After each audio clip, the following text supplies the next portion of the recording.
Bak bu hanım kardeşlerin bir anlamadıkları bir konu şudur. İşte adetken hiç abdest almıyorlar. Zikir mikire de yanaşmıyorlar vesaire. Bu yanlıştır. Ben zaten adetli kadınların koruma duaları için kitap yazdım özel. Cinlenmesinler, büyülenmesinler. Çünkü Ayetel Kürsi okuyamıyor. İhlas, Felak, Nas okuyamıyor.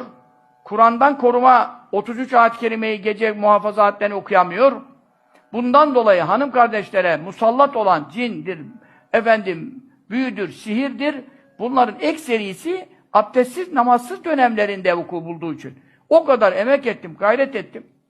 Besmele'yi bile tam ayet değilse de, yarım ayetse bile, yarım ayet olduğu halde Besmele'nin bile okunacak şekliyle, Bismillahirrahmanirrahim şekliyle hepsine uğraştım, yaptım.